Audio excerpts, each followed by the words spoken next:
Dan untuk mengetahui bagaimana kondisi di Bangkok, kita telah tersambung dengan warga negara Indonesia yang ada di Thailand, Zulfikar Yurnaidi. Halo, selamat malam, Mas Fikar.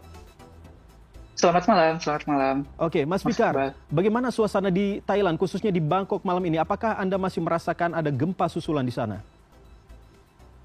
Untuk malam ini kebetulan sudah aman ya. Jadi memang tadi gempanya sekitar jam setengah dua saja waktu itu. Kebetulan saya juga lagi di hotel ya, lagi ada acara di sini. Kemudian harus turun ya dari lantai 8 bersama dengan warga yang lain. Tapi setelah beberapa jam ya, mungkin 3-4 jam kita di luar, kemudian boleh masuk kembali ke hotel. Saat ini situasi kalau kita lihat di luar sudah cukup aman, terkendali, jalan juga sudah ramai, aktivitas di pertokoan dan restoran juga sudah kembali lancar. Oke, apakah Anda melihat ada kerusakan-kerusakan yang terjadi di sana ketika gempa terjadi?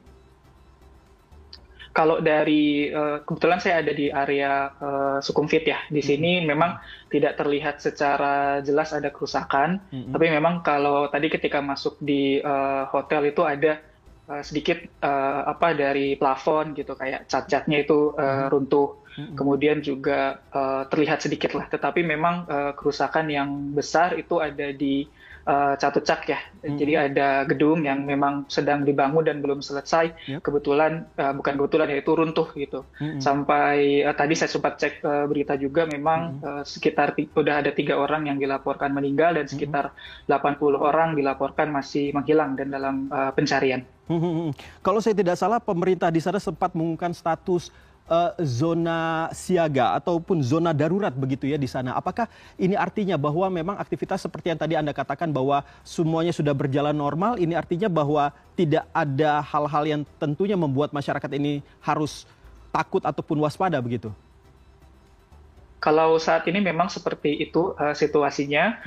Tadi memang tidak lama setelah gempa ya, dan juga karena memang ada bangunan yang runtuh itu, Perdana Menteri dari Thailand memang langsung mengadakan rapat dadakan ya, dan memang mengumumkan kondisi darurat.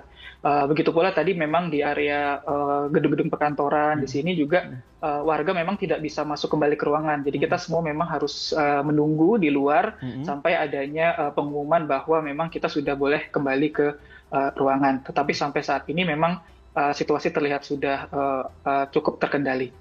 Kalau memang restoran sudah dibuka kembali, Anda juga bisa beraktivitas normal dengan masuk lagi ke dalam hotel. Bagaimana dengan pelayanan publik di sana? Seperti halnya transportasi, apakah lancar? Ya. Kebetulan ini di luar hotel saya tuh kita bisa melihat kayak MRT-nya gitu ya. Untuk itu memang masih berhenti, jadi belum beroperasi untuk keretanya. Memang dari pihak otoritas ini masih melakukan pemeriksaan apakah sudah bisa untuk dioperasikan kembali. Tetapi untuk transportasi yang bus, kemudian taksi dan segala macam itu sudah mulai beroperasi. Oke, berarti untuk MRT saja yang masih belum beroperasi hingga saat ini. Nah, berbicara Betul. soal warga negara Indonesia yang ada di sana, apakah Anda mendapatkan informasi bagaimana kondisi mereka di sana? Apakah ada pihak dari KBRI yang langsung mencari tahu bagaimana kondisi terkini terkait dengan warga negara Indonesia yang ada di sana? Untuk dari KBRI sendiri memang saya juga tidak dapat informasi secara langsung ya. Tetapi ketika kita cek ke sosial media, terutama di Instagram story-nya, memang mereka mencantumkan himbauan untuk warga Indonesia yang ada di Thailand untuk tetap waspada, khususnya karena ada kemungkinan untuk tadi ya aftershock ya atau gempa susulan, dan juga memang mencantumkan nomor-nomor hotline dari KBRI yang bisa dihubungi jika misalkan memang memerlukan bantuan dan lain sebagainya. Mas Fikar, terakhir ini berbicara soal aktivitas Mas Fikar sendiri di sana. Ini apakah Mas Fikar ini memang bekerja atau sekolah lagi atau seperti apa? Kebetulan memang saya sedang lagi ada acara saja, sedang meeting, sedang workshop. Jadi memang bukan warga yang tinggal di sini. Mungkin itu salah satu sebabnya kenapa tidak mendapat informasi langsung dari KBRI. Oke, apakah ini artinya bahwa dengan adanya kondisi ini, apakah Anda akan semakin dipercepat untuk kembali ke Indonesia atau akan berjalan normal seperti biasa? Ya itu juga merupakan kekhawatiran ya. Memang rencananya saya akan terbang kembali besok. Kemudian tadi sempat cek juga ke bandara dan lain sebagainya. Sepertinya memang untuk operasi penerbangan akan tetap berjalan secara lancar ya.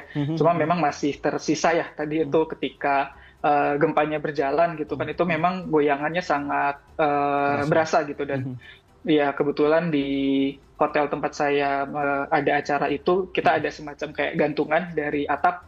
Jadi memang bunyinya sangat berisik ketika itu. Jadi cukup ada kepanikan. Dan ketika turun sampai bawah pun ada beberapa orang yang memang kayak ada panic attack gitu ya. Maksudnya dari staff sininya bahkan yang harus ditenangkan gitu. Bahkan oleh tamu yang lain gitu untuk bernafas dan lain sebagainya. Tapi alhamdulillah sekarang terlihat sudah lancar. Ya, tidak terlalu inilah. Cuma memang cukup memprihatinkan tadi itu ya, korban dan juga potensi korban yang ada dari gedung di Chatuchak itu. Oke, baik. Mas Zulfikar Yurnaidi, warga negara Indonesia yang ada di Thailand, terima kasih sudah berbagi informasinya kepada kami dan semoga besok penerbangannya bisa tetap lancar dan selamat sampai ke tanah air. Selamat malam.